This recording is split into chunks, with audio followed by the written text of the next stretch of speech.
Assalamualaikum warahmatullahi wabarakatuh. Perkenalkan, nama saya Nisrina Nurwandari dengan NIM 23000002004 dari program studi pendidikan guru pendidikan anak usia dini. Jadi saya membuat video ini untuk memenuhi tugas luaran dari pengenalan lapangan persekolahan 1 yang diadakan pada bulan Agustus dari tanggal 4 sampai tanggal 15. Di sini saya akan memaparkan beberapa hal mengenai karakteristik peserta didik, kemudian ada struktur organisasi dan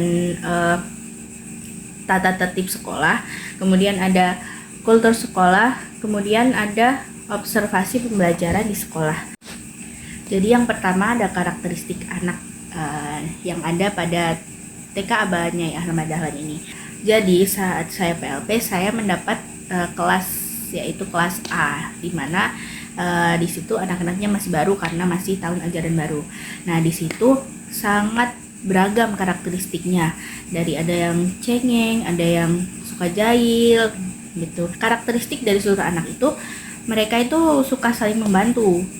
Misal ada teman yang kesulitan dalam bermain, misal sedang bermain apa, temannya kesulitan, nanti teman yang satunya pasti akan membantu anak tersebut. Jadi saling tolong menolong seperti itu.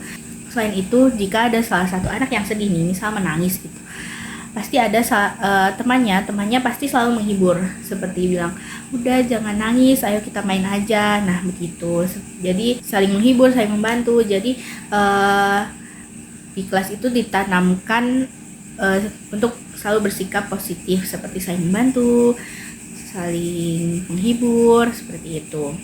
Kemudian yang kedua ada struktur organisasi dan tata tertib yang ada di TK Aba Nyai Ahmad Dahlan. Nah, di sini ada 2 struktur organisasi. Yang pertama adalah untuk TK itu sendiri, terdiri dari pimpinan yayasan, kepala sekolah, kemudian ada guru kelas, kemudian ada staf-staf lain seperti staf TU, staf keamanan, dan yang lain. Yang kedua itu ada struktur organisasi khusus untuk komite. Nah, di sini komite itu ada ketua 1, ketua 2, ketua 3, ketua 4 sampai ketua 5. Kemudian ada sekretaris 1, ada sekretaris 2, kemudian ada 3 bendahara. Kemudian yang terakhir ada si humas, si usaha, dan si ekstrakurikuler. Nah, yang selanjutnya adalah tata tertib dari sekolah TK Aba Nyai Ahmad Dahlan.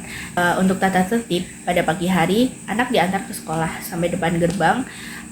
Sudah ada guru yang menyambut, jadi guru sudah siap siaga di depan gerbang untuk menyambut anak. Setelah itu ucapkan salam dan anak masuk ke kelas. Setelah anak masuk ke kelas, anak itu diminta untuk membaca ikro. Jadi di situ ada guru ikronya masing-masing, yaitu ada wali kelas dan ada satu yang bukan wali kelas. Nah, setelah membaca ikro, anak boleh bermain sebentar sambil menunggu waktu untuk baris sebelum masuk ke kelas. Nah, setelah itu anak baris.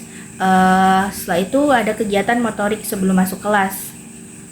Nah, anak dibiarkan untuk bermain,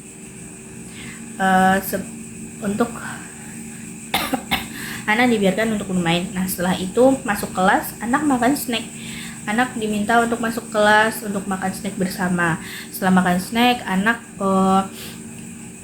berdoa bersama. Setelah itu mengambil wudhu untuk sholat duha berjamaah. Nah, setelah itu barulah dimulai untuk pembelajaran inti.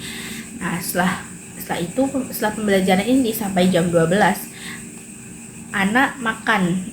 Untuk yang full day anak itu makan. Untuk yang reguler anak boleh pulang, tapi untuk yang full day anak itu jam 12 itu waktunya untuk makan. Setelah makan anak sikat gigi, setelah itu sholat zuhur berjamaah. Setelah itu anak berganti baju dan tidur siang sampai jam 3. Anak bangun, anak mandi.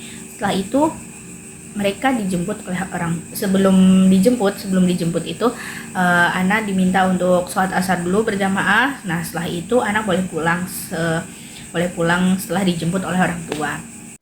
Kemudian selanjutnya untuk kultur sekolah sendiri, saya mengamati bahwa karena memang berbasis agama Islam, jadi kulturnya itu setiap pagi selalu menyalakan murotal, entah itu surah An-Naba atau surah pendek yang lain, tapi setiap pagi itu pasti selalu diputar murotal. Setelah itu pembiasaannya juga sangat bagus, seperti pembiasaan sholat duha berjamaah, makan bersama, sholat zuhur berjamaah, dan lain-lain. Kemudian untuk observasi pembelajaran sendiri, saya mengamati bahwa setiap satu minggu itu topiknya sama. Jadi dari hari Senin sampai hari Jumat topiknya itu sama. Pada saat saya observasi kemarin, itu topiknya sedang membahas tentang masjid.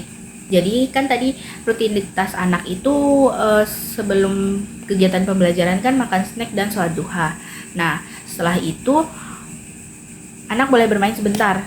Nah, saat anak bermain itu guru tuh menyiapkan bahan-bahan yang akan dipakai untuk bermain tersebut, untuk kegiatan pembelajaran tersebut.